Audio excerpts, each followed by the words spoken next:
In today's show, a meltdown in San Francisco. The Blazers lose to the Warriors in a final 5 minutes that sums up some of their recent struggles. Let's break down the anatomy of a bad night. Welcome to Locked On Blazers. Let's get into it. You are Locked On Trailblazers, your daily Portland Trailblazers podcast.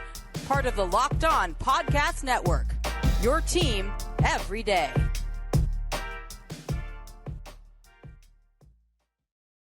What up, world? It's your past first point guard and Trailblazers reporter, Mike Richmond. You are listening to another episode of Locked On Blazers, part of the Locked On Podcast Network, available wherever you get podcasts and also on YouTube. Thanks for making this show your first listen every day. Free on all platforms, 5 days a week, every single weekday, Monday through Friday. Make it your first listen every day. It's Locked On Blazers, your team every day. In today's show, we welcome in the new year, following the Blazers with a difficult loss on Friday evening in Golden State to wrap up the 2022 calendar year. They lose to the Warriors 118-112. I want to talk about this game, not just because that's what we do here, we talk about the games, but also because the final 5 minutes were frustrating in a way that has become a little too familiar for Portland. And I think I want to talk, I think, and I'm going to, I've already got it planned out. I want to talk about what those final 5 minutes look like and kind of how that speaks to the larger kind of struggles this team is having. And then I want to close the show on a fun note. I thought Jabari Walker was really good in this game and maybe earned himself more playing time even as more players are available. But Jabari Walker can do one thing really well, and if you have a bankable NBA skill, you probably deserve real minutes. We will close with some positivity. I promise. Stick with me. We have to wade through the muck first a little bit. The nature of the beast. The Blazers kind of dictate the tone of the game, and they weren't very good in this one. Tone of the podcast, rather, and they weren't very good in this game. And so here we go. This was going to be a good win until it was a bad loss. Let's go fastest recap in the West. Blazers lose this game 118-112, and they were down big early. They gave up 41 points in the first quarter, trailed by as many as 18 as Golden State hit 7 3-pointers and shot 65% from the field. Blazers find themselves down 41-25 after one, and it felt like, maybe this just isn't their night. The Blazers are dealing with, there's clearly a bug going around the team. Keon Johnson and Greg Brown III were ruled out prior to the game. They were ruled out. This game happened on Friday. They were ruled out on Thursday afternoon's injury report as out with a non-COVID illness. And then Friday morning, the Blazers released an update that Jusuf Nurkic seemingly caught that same bug, and he was downgraded to questionable and then did not play with a non-COVID illness. So the Blazers are playing without Nurk, they're playing without Keon Johnson, who'd been a big part of their bench, and they're down 16 after one. Feels like, hey, tough, but even the Warriors, who are without Steph Curry and without Andrew Wiggins, they've won 3 in a row. They're in the midst of an 8-game homestand where they're kind of getting right and playing better. And if the Blazers get walloped in this one, it's not going to feel great, but you could believe it's coming. But the Blazers didn't get walloped. They battled back. They go into the halftime down 60-56. Damian Lillard has 19 in the first half. Anthony Simons has 11 and 5 boards, and they're truly getting after it. And despite Jordan Poole's 22 in the first half and a big first quarter from Klay Thompson, the Blazers are right in the game, only down 4 heading into halftime. And then they come out with a monster third quarter. Your Portland Trailblazers out of the halftime shoot. Two third quarters in a row against Charlotte on Monday and against Golden State on Friday, where they've played really, really, really well coming out of halftime. 40-28, they outscore the Warriors in that third quarter. They take an 8-point lead into the fourth quarter. They're up 96-88. And after all the mess they've been through, seems like they're going to be okay. Dame has another 11 in the third quarter. Josh Hart had himself a game in the third quarter alone. He had 8 points and 5 boards and an assist in the third quarter. Played every single minute of the third. Blazers actually led by as many as 11 in the quarter. They flipped the game on its head from down 18 in the first quarter to a double-digit lead in the third. Now all they got to do is bring it home, right? Bring it home.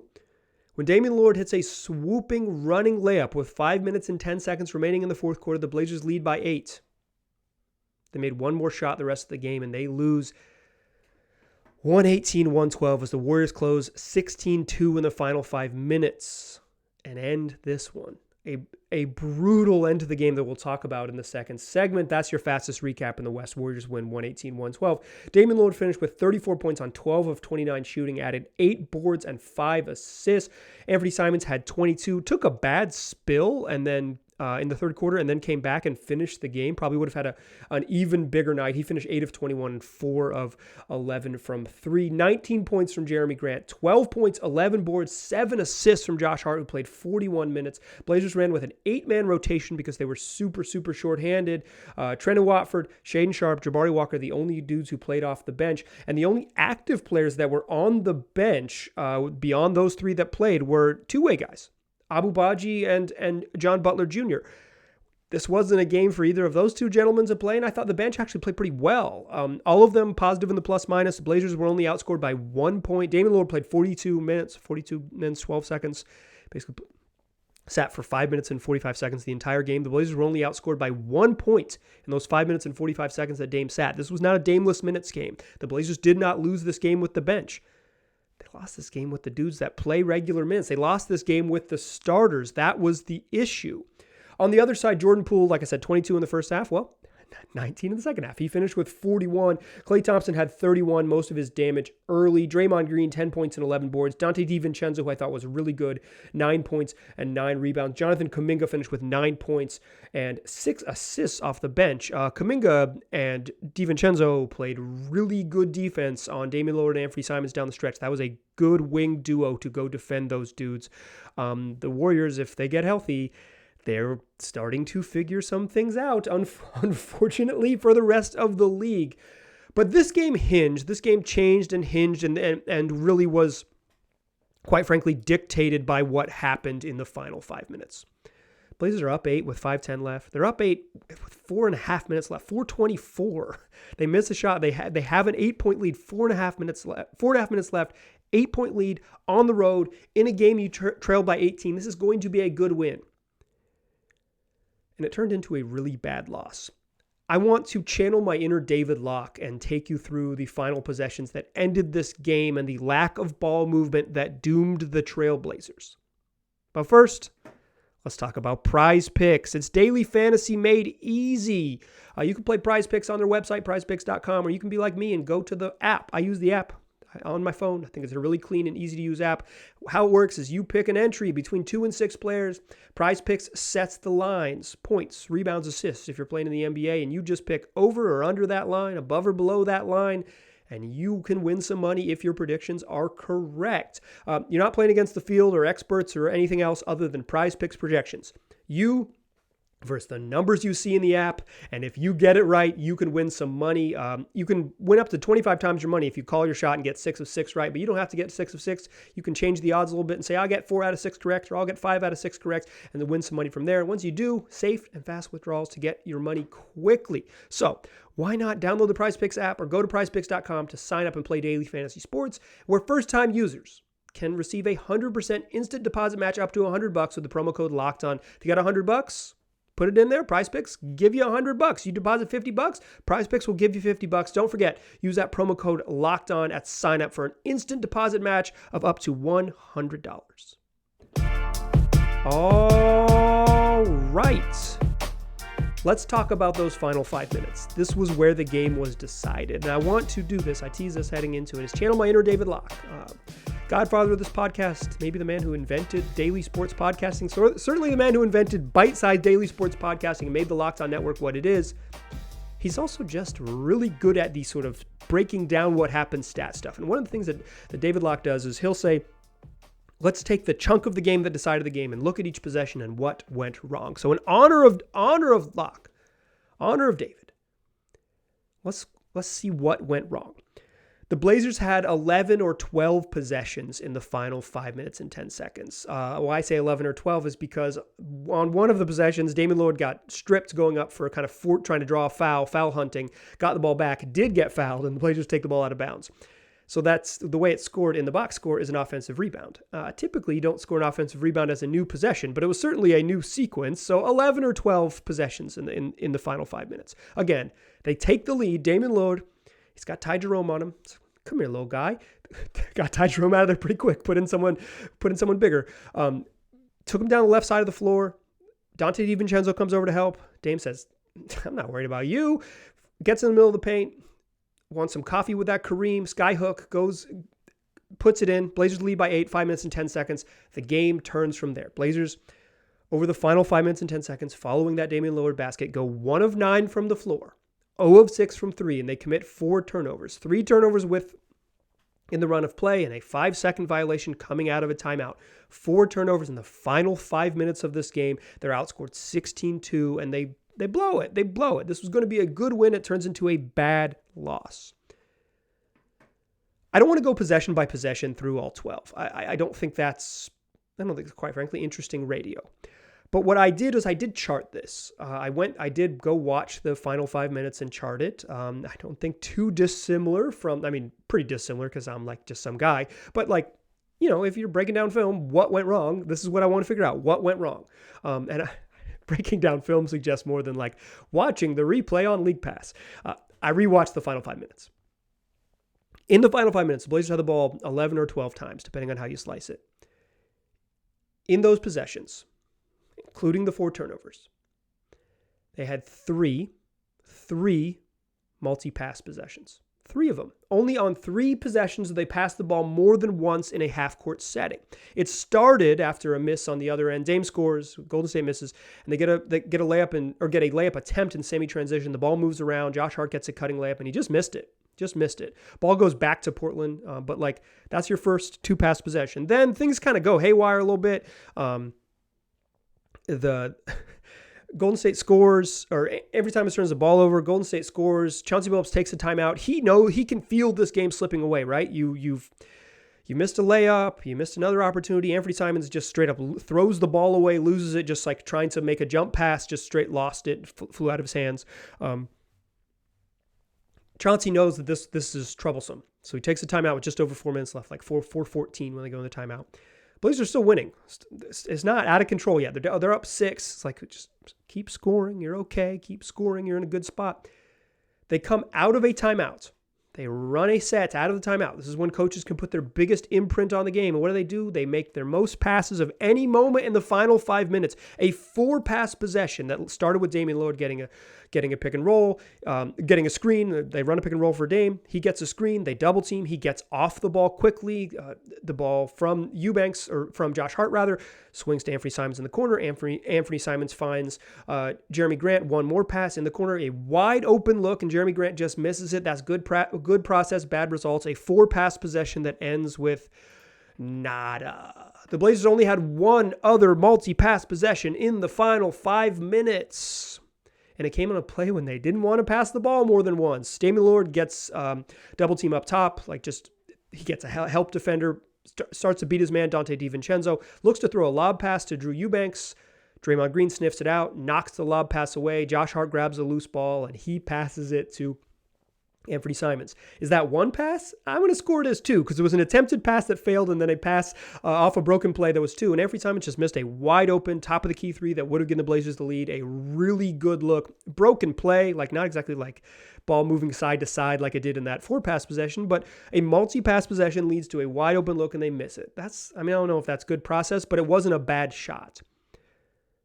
And they miss.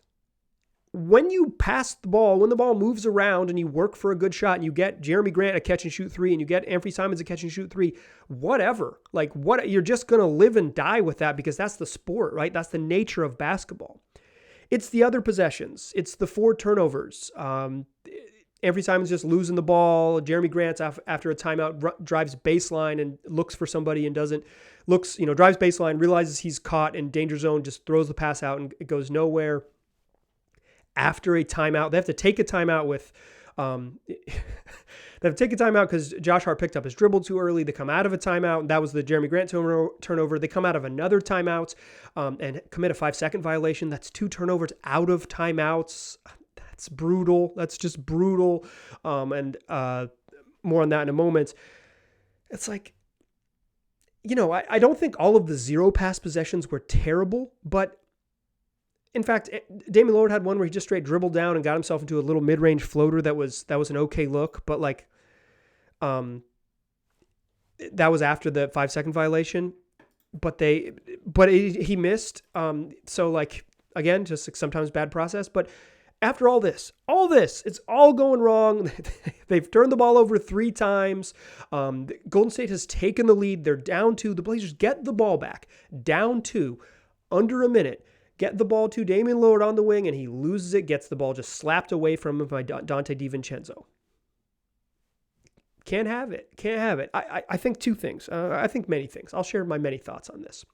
That's kind of the nature of it. What I want to highlight here is that in the final 5 minutes, the Blazers are on 12 times with the ball, 12 like separate occasions with the ball, 11 possessions maybe is how you would score it, but 12 times with the ball, 3 multi-pass possessions.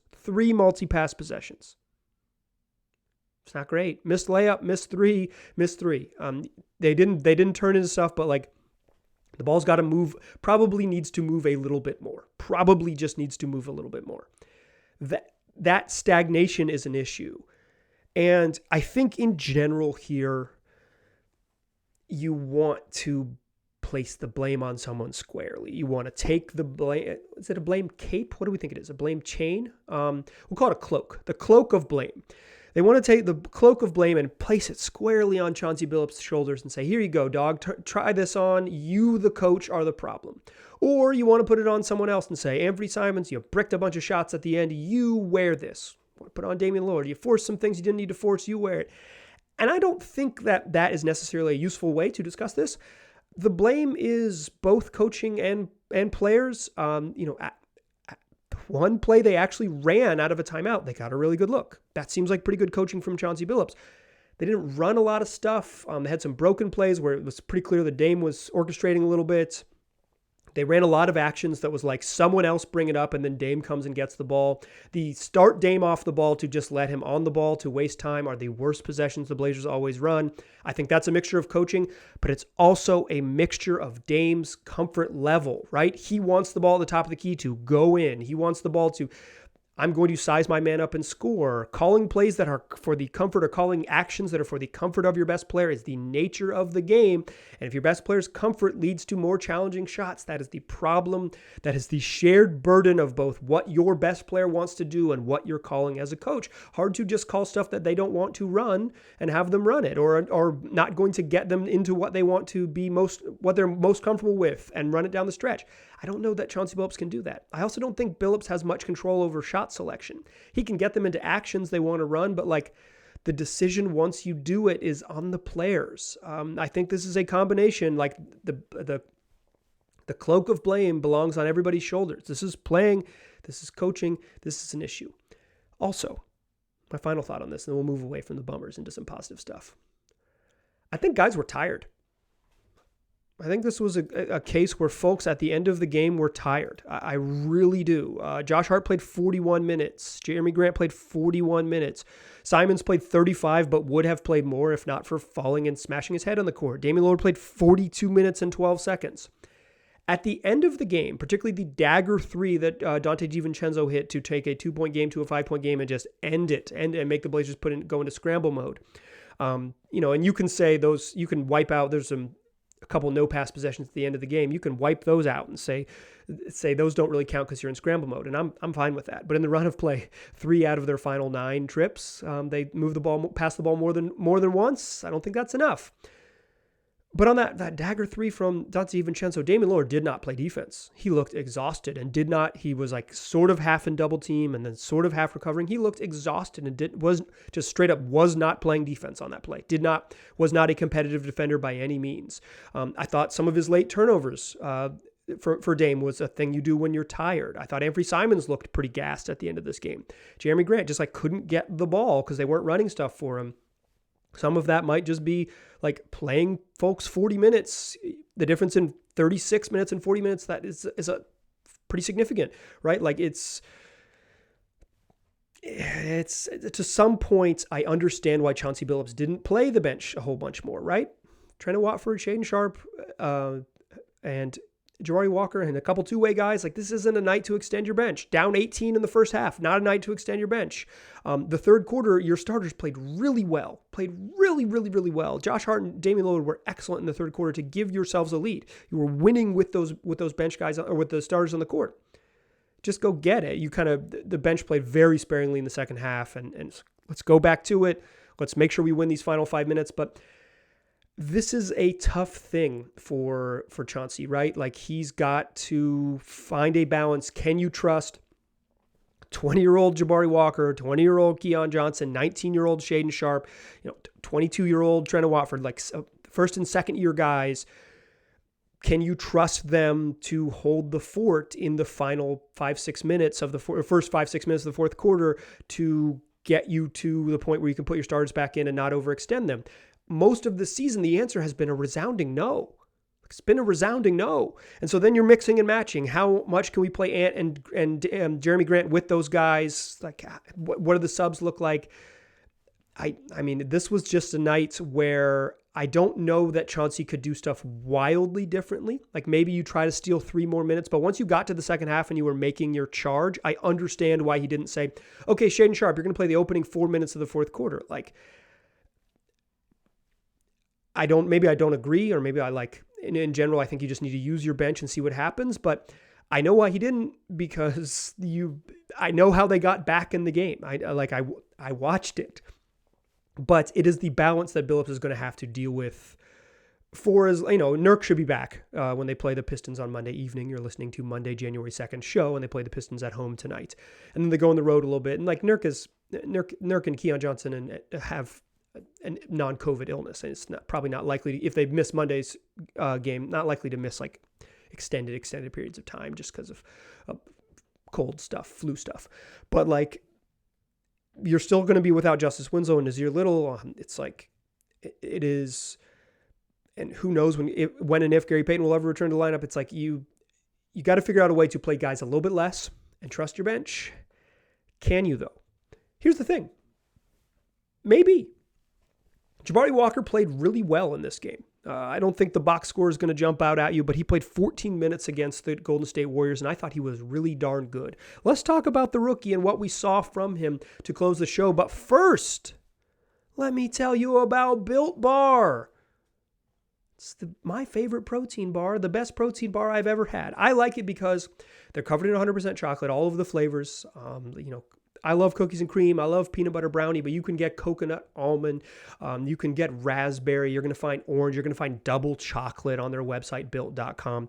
And listen, I like them because they're covered in 100% chocolate, but they're not too crazy sugary. They only got 4 grams of sugar, only 130 calories, and got 17 grams of protein. So a delicious kind of blood sugar boosting snack that has some real fuel you can use. I've been a long time proponent of Built Bars, enjoying them like very earnestly in my home for several years. I got good news for you though. You can still go buy them on Built.com, but now, for the first time ever, available in stores probably near you if you live in the United States of America. They are now selling Built Bars at Walmart and Sam's Club. So go buy yourself either a big old box of 16 box at Walmart, or you can buy a 4-pack. Find out what you like. Those are also available at Sam's Club and Walmart. Find out what you like. Get a 4-pack of cookies and cream. See if all the mess I've been talking about is real. Decide if it's for you, and then go buy some more from there. Either order them in bulk on the website, or go back to Walmart, go back to Sam's Club, and get yourself more boxes. That's right. You can go buy Built Bars in store. So go check it out, built.com, or at your local Walmart or Sam's Club. Still a pass first point guard. Still Mike Richmond. You are still listening to Locked On Blazers, and we waded through the muck to get to the positivity. And listen, in general, I want to close the show on a good note. I've been doing internet radio for a long time here in this basement and some other basements of various places I've lived.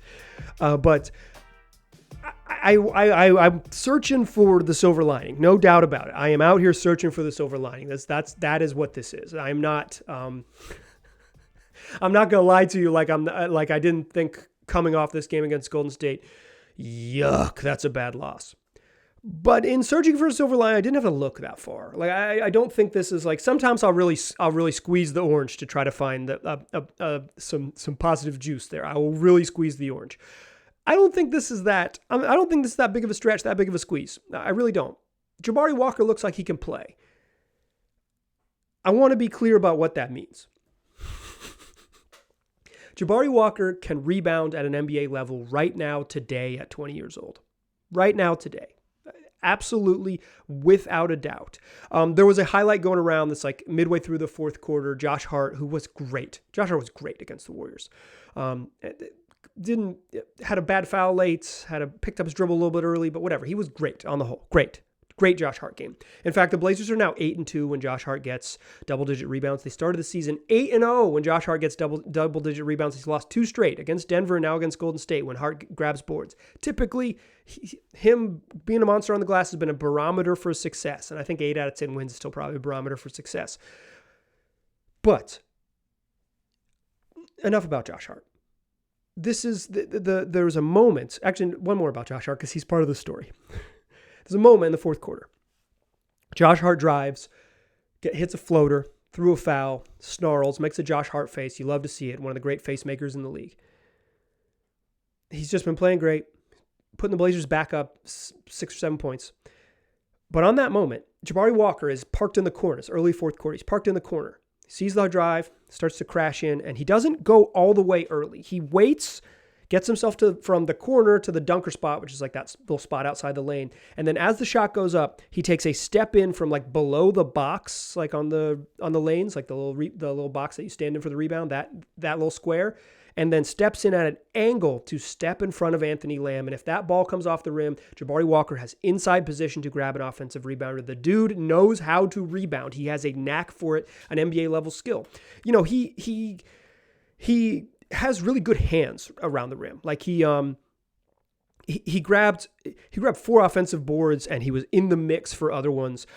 He finished with 2 points and 6 rebounds in 14 minutes, and the Blazers were +5. They outscored the Warriors by 5 in Jabari's 14 minutes. He was good. It's good. It's solid. It's the rebounding that stands out. He's got good hands and he really just great sense. Watch him off the ball. He knows how to board. And for a team like the Blazers that has struggled a little bit on the defensive glass and could use anyone who could steal minutes at the 3 or 4 spot, I don't think differentiating between those is particularly valuable, but anyone who could steal some minutes at one of the forward spots and rebound on the defensive glass, on the offensive glass, is valuable to what they do. I think Jabari Walker deserves a longer look. Now, on offense, you can see him, he is still kind of figuring it out. I think even in his recent stretches before this one, his offensive game is still a work in progress. And sure, he's a second-round rookie. It's going to be a work in progress. But the junkyard dog stuff, like just the getting after it stuff, I think Walker deserves, I don't know if he deserves, like, I'm not screaming for him to play 18, 20 minutes a night, but a look each night because of what they need. I think there could be some value there because of what the Blazers are searching for off the bench. Like, the choice, and let's be realistic about when I say Jabari needs to play. The choice is him playing over Trendon Watford and over Drew Eubanks, and I think those 2 gentlemen are better than him. So then it's a choice of him playing instead of Keon Johnson and Shaedon Sharpe. I want Shaedon Sharpe to play every night just for the minutes, and Keon Johnson has been good. So do you go 10 deep? Well, I do not want the Blazers to play an all-bench lineup of Keon, Shaedon, Jabari, Trendon Watford, and Drew Eubanks. You might as well just spot the team 8 points and say, sorry, we ran out a bunch of youngsters in a competitive playoff game, or a competitive, as a team that has playoff aspirations. It's not going to work. I do think on nights where the Blazers need to go bigger, and Shaedon Sharpe has not really been playing in the second half of games. Chauncey Billups kind of cut his leash a little bit short, or shorten the leash, I think. You don't cut the leash, then he wouldn't be on the leash anymore. Shorten the leash a little bit. I think Jabari Walker has a bankable NBA skill in the way that the other rookie on the team doesn't. And the way that while Trendon Watford is good, he is a unique player. He needs a ball in his hands to thrive. He's better at picking mismatches, like I'm faster than a big guy or stronger than a little guy. He's not great as just like the one bench dude on the court with the starters, in a way that I think Jabari's skill set could be the one bench dude on the court with the starters. You play Jeremy Grant a little more, stretch him a little bit longer to open the fourth quarter. You need to steal 2.5 minutes while Jeremy Grant gets a rest. I think that could be Jabari Walker minutes because he's competitive on defense. Not a very good defender the way rookies aren't, but he can really rebound and he's going to play hard. And I think his skill set, in a way that maybe the other options on the bench, fits in as a complementary part that's also the right size. I'm in favor of Jabari Walker playing more. I also think Shaedon Sharpe played better in this game. He's had some down games recently. He's struggled for my money over the last 10 games or so that he's appeared in. But, he played 19 minutes off the bench, didn't play in the fourth quarter, but 19 and some change, and he was pretty good. 7 points. I mean, plus minus doesn't really mean anything, but a team high +7. The whole team was +8 until the final 5 minutes. The whole team, everybody on the team, the Portland Trailblazers were +8 with 4 minutes and 24 seconds to go, and then things went south. So if you were on the court in the final 4 minutes, your plus minus is going to be jacked. If you were watching from the bench, your plus minus is going to be better because you played in the winning time. I think the positive is that Jabari Walker looks like he can play. And on the right night, let's get that dude on the court and find out how to play him. Like, the Blazers have been searching for the right combos off the bench, particularly when they're shorthanded without Winslow and Little. That's probably going to go on for another couple weeks. And so for now, when you're missing the dudes who can also play power forward off the bench, give the rookie a chance. I think he deserves, I think he has a bankable NBA skill as an offensive rebounder. And if you have a bankable NBA skill, go in, do that well, and all the other things, like, don't worry about the things you're not good at. Just go do the thing that you can do at an NBA level, and Jabari Walker can rebound at an NBA level right freaking now. That's going to do it for today's show. Tell your friends about this podcast.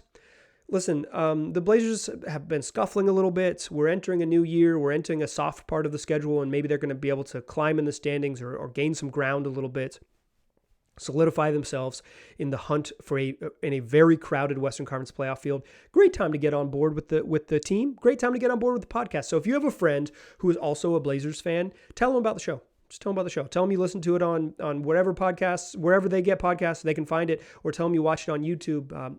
Send them the link. Send them a show that you've liked recently. Share it with them. That's the best way to grow the show. And then come back for more. Blazers play the Pistons on Monday evening. We'll recap that show on Tuesday's show. We got more shows 5 days a week, available wherever you get podcasts and also on YouTube.